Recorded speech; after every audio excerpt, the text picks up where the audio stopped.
I'm guessing this is still a very emotionally charged conversation to have. Just take us back to that moment when you realised there was a problem, there was something that had to be dealt with. Do you know what? That's exactly right. It was a moment, a really distinct one that I will never forget. So this chap had been writing to me for about 4 years, very regularly, which is very creepy in itself.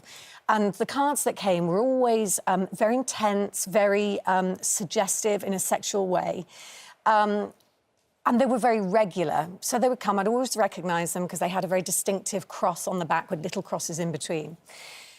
One day, I saw another card. It was the beginning of the year 2016. I picked it out, and there was that distinctive cross. But inside, he wrote, and I know it's a daytime audience, so I won't go into too much detail, but he generally wrote, my New Year's resolution is to have sex with you, and if you don't comply, I'll rape you.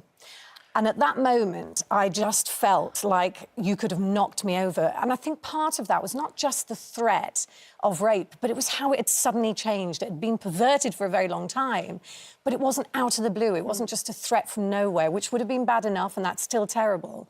But it was after a very long campaign of attention and you know, fantasy. And of course, then you notify your workplace, and the police then got involved at that stage as well. And to say that your life changed is probably an understatement. Every little detail of your day-to-day life changed. You were constantly looking over your shoulder. You were driving around the roundabout one more time to make sure that there wasn't anyone following you. It affected everything. Yeah, you can't go out on your own because you don't know what this person is. However they claim to be in their letters, that's all you can go on. And, of course, your friends and colleagues are going to try and reassure you, so they'll say, look, he's probably just some sad person who's sitting there fantasising. But the trouble is you don't know. Of course not. And you can only try and read into what's written. And so I've heard it called... I talked to a psychologist when this was all coming out, because we did a report on it on our news on Points West. And she said she refers to it as psychological rape. And that's very true because... And also, it's very important that people around the person who's the victim understand that as well.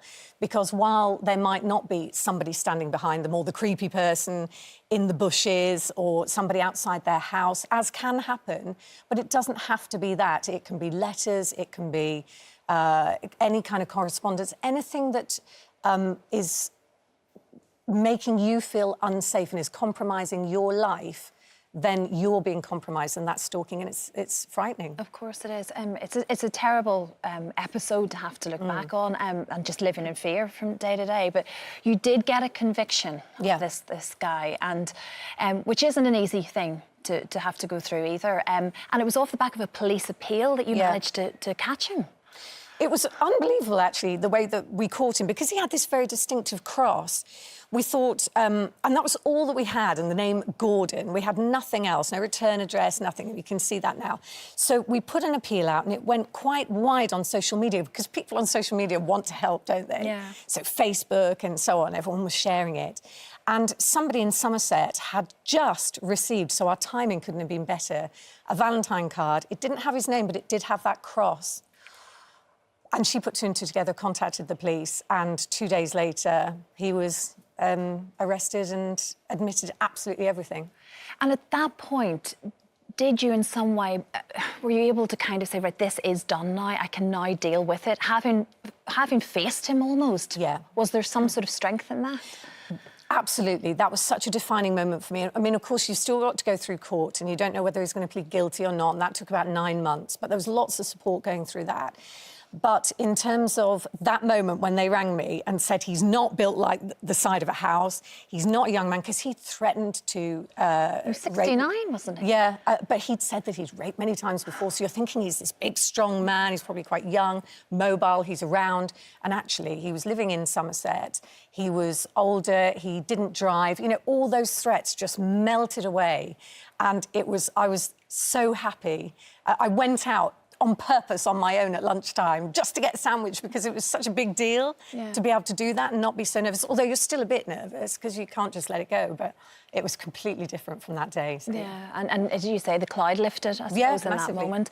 But it is Stalker Awareness Week, and stalking kind of, gosh, it covers an awful lot of detail, doesn't it? And as we say, it can be little things that start to really niggle you right up to the really dangerous, threatening letters that you were receiving. And people need to be much more aware of what it means.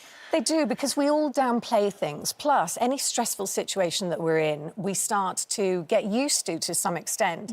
So if anybody's out there, and this is why I was really happy to come on today, and it's starting at a low level. For example, somebody gives you a bunch of flowers, but you think, I don't really know that person. That feels a little bit creepy. But hey, that's not the worst thing in the world. But the next week, they're doing something that's also a little bit creepy. They're starting to fantasize. They're a bit obsessed. And all these little tiny things, you think, I can't really go to anybody about that. I can't tell somebody off for just being nice to me. So you start to justify it. And actually, very often with stalking, it escalates. That's the whole point. It escalates, it gets worse, it gets more violent, or in threatening terms, whatever it might be. So my advice would be, make a note of absolutely everything. As soon as something starts to feel creepy, if it feels wrong, you've got to trust your instincts. Write it down. Stalking in terms of a crime is weirdly one where your feelings are just as important as any physical evidence or any actuality that happens. So writing down what happened when, writing down how it made you feel, how you're starting to change your life, then tell people, tell colleagues, let people around you know. Stalking takes many forms. It's not just high-profile people, it's not just Hollywood stars or violent acts. It can be anything that compromises your safety or makes you feel afraid, because nobody has the right to make you feel fear. Yeah, no, absolutely, Alison. I'm so pleased that your case has ended the way that it did with a conviction, because that means a lot, I think, as well, doesn't it? And it sends out the right message, of course. But thank you. I'm so glad that you're feeling better as well. Oh, completely. Enjoying life again. Thank you very much, And I hope it makes a difference to anybody's out there who's wondering whether they should say something. Absolutely. Speak up. Speak up always. If you, or indeed anyone that you know has been affected by anything that we've just spoken about, there's lots of information and support on our website.